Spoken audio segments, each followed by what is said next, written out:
Hi Virgo, Tagalog Express, Tarot Express tayo ngayon for July 2024, Sun, Moon, Rising Sign, and Venus. General reading para sa Virgo. Kung yun na lang kung ano yung nag-resonate sa inyo or nakarelate tayo. Pag hindi nakarelate, okay lang yun. Pwedeng yung mensahe next month ang makarelate tayo. Pero naniniwala ako na meron at merong dahilan kung bakit tayo napadpad dito.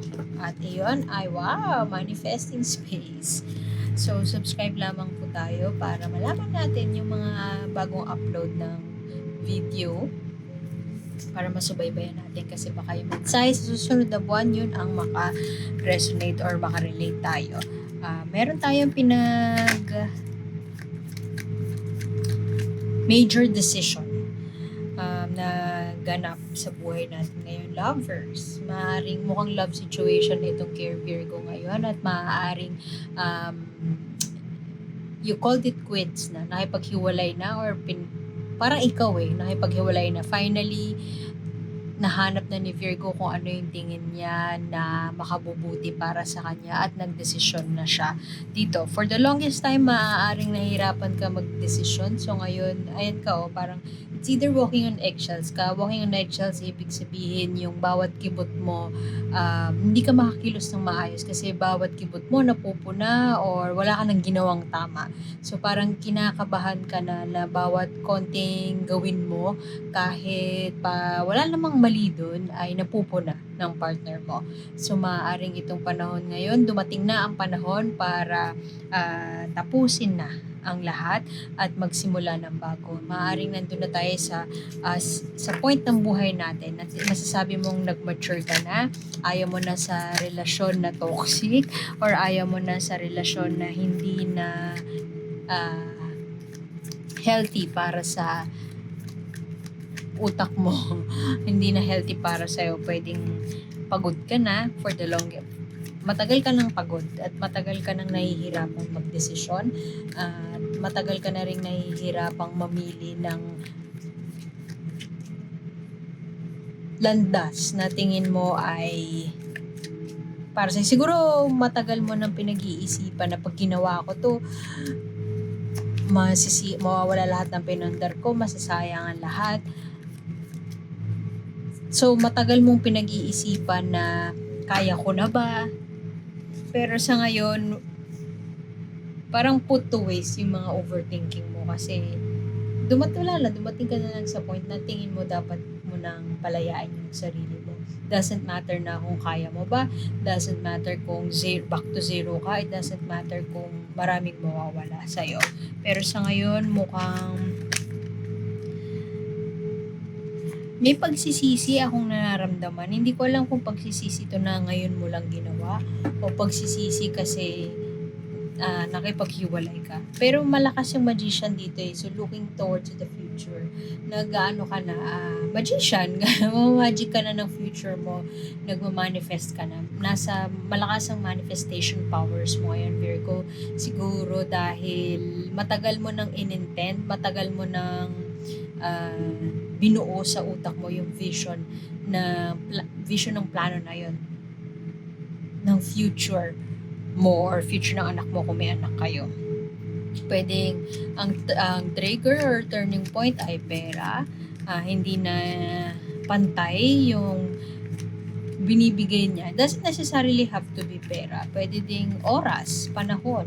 Hindi na pantay yung nilalaan na panahon. At mukhang kung merong legal battle na nangyari, maaaring natalo ka sa legal battle na yon. At dumating ka na sa punto ngayon na yun na nga, magsisimula ng panibago, magsisimula muli. Pero ito yung isang desisyon na matagal mong pinag-isipan, maliman at matagal man ang proseso, alam mo na darating ka din doon. At alam mo na nandun ka na sa point na oras na para gawin yun. Maaaring nawawalan ka na ng pasensya kasi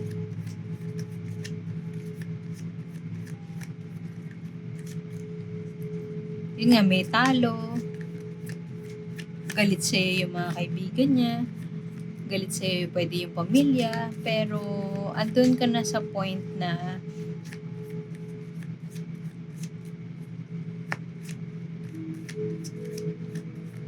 hindi ka na magpapaapekto sa sinasabi ng iba.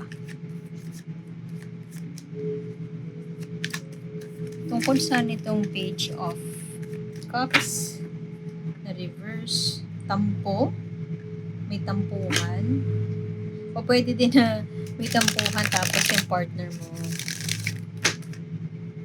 umalis na lang kasi nga siya din punong-puno. Gumawa na lang ng desisyon na tingin niya makabubuti para sa kanya. Siguro meron kang may inaasahan ka na outcome na hindi nangyari or hindi natupad. Kaya medyo masama ang loob mo dun sa scenario. Pero yung core energies mo kasi maganda eh. Siguro hindi pa din sa ngayon visible sa'yo kung ano man yung cards na to. Kasi maturity, alam mo na kung ano yung gagawin mo, may plano ka na para sa hinaharap, may plano ka na para sa sarili. Meron mang breakup or meron mang hiwalay na naganap, eto ka gumagawa ng plano. Parang back in the drawing board, nagtitimpla ka ng magic spell para ma-manifest yung bagay na gusto mo. At nakawalaya ka na eh. Dati siguro may obsession, merong yung hindi ko kaya mawala ka, codependence, hindi kaya mabuhay ng isa. Pero ngayon alam mo na kaya mo na. Maaring natalo ka man doon sa legal battle or natalo ka man sa isang argument nyo.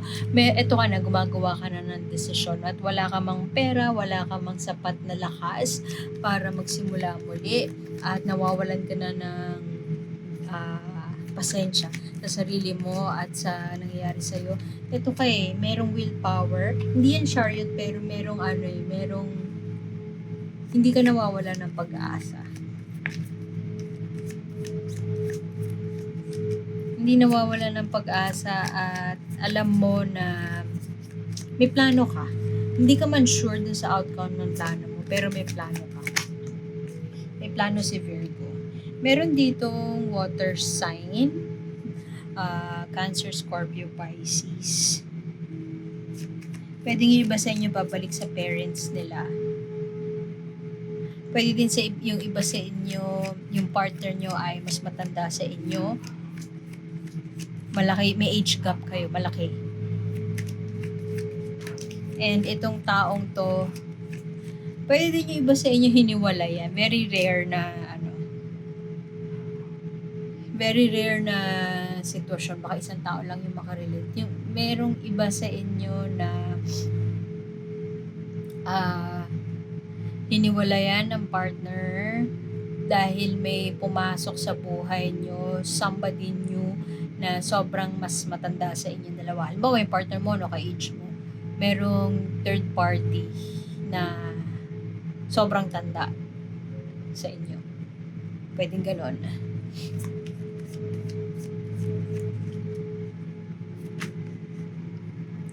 Yung iba sa inyo nandun pa din, nagpaplano palang umalis sa isang sitwasyon na hindi na healthy para sa kanya.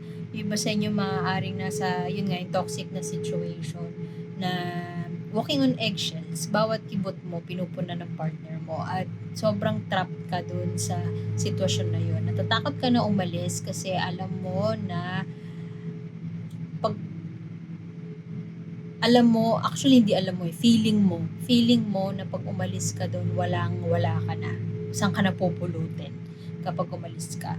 Pero, sabi ko nga kanina, mukhang may factor yung pera or ari-arian or shared na something. Pwedeng anak, pwedeng kotse, pwedeng bahay, pwedeng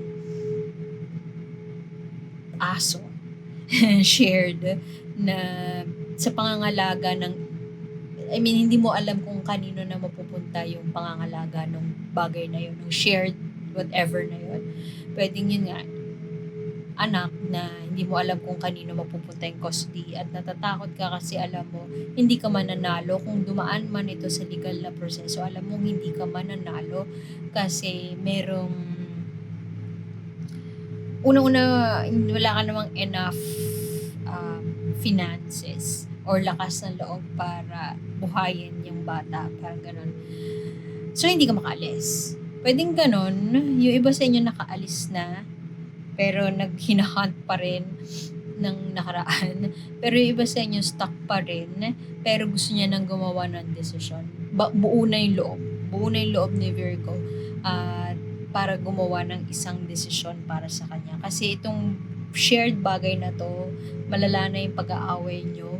Siguro nung una joke-joke lang, pero ngayon malala na yung away niyo. So parang nag-iba na rin yung tingin mo sa sarili mo. Yung iba sa inyo, spectrum yung nakikita ko. So, yung iba sa inyo parang, kaya ko 'to, parang gagawin ko lahat para makabangon muli. Pero yung iba naman sa inyo, medyo ano siya, parang nagse-self-pity na bakit ganito yung nangyari sa'kin, bakit kailangan ganito, na mag-stay na lang ako siguro para okay ang lahat, para wala kaming problema, para walang away, walang gulo, walang makikialam. Remember the movie. Alam mo yung, ito mensahe na to ni Universe sa'yo, Virgo. Alam mo yung doll mo or akap mo, inaakap-akap mo na bolster or una nung bata ka. Yung amoy nun, yung sense of comfort na binibigay nun sa'yo. Maaring ito ay message sa'yo ng universe na hanapin mo kung ano yung home mo. Go where your heart is. Yung home na yon hanapin mo. Pwede din na connect with your inner child or heal with your inner child. Kasi tingnan mo, wala na siyang everything. Sunog na siya. Ultimate devastation ang nangyari sa buhay niya. Na-wipe out yung lahi nila. Parang Avatar lang. Na-wipe out yung lahi nila, pero meron siya pinangahawakang isang bagay na tingin niya mahalaga sa kanya. Hanapin mo yon at stick to that. Tingnan mo parehas sila ng ano. Ito kasing card na to, tarot card na to, 8 of Swords, trapped, feeling trapped. Hindi makaalis sa isang sitwasyon na hindi na makabubuti sa kanya. At ang pinanghahawakan niya lang, parang yung strength niya lang ay yung doll niya. Kung ano man yung bagay na yun. Hindi ko sinasabi na kailangan may doll kayo. Pero ano siya, analogous siya or metaphor siya dun sa isang bagay na mahalaga sa'yo. Kung ano man yung, kung sino ka. Panghawakan mo kung sino ka. Kasi matagal, hindi mo papakawalan yung sarili mo kung hindi mo kilala kung sino ka, at lalong matatrap ka dun sa devil to matatrap ka dun sa energy ng tao na maaaring nagmamanipula sa'yo or nagsasabi sa'yo kung ano yung tama at mali. Matatrap ka lang dun forever kung ikaw mismo hindi mo kilala kung sino ka. So, iwan ko na yun doon bago pa humaba at marami pa akong sabihin. Salamat sa pagbisita, Virgo. Sana makita ko kayo next time. Like, share, and subscribe. At sana makita ko nga kayo ulit next month. Salamat, and ako po si A. Bye-bye!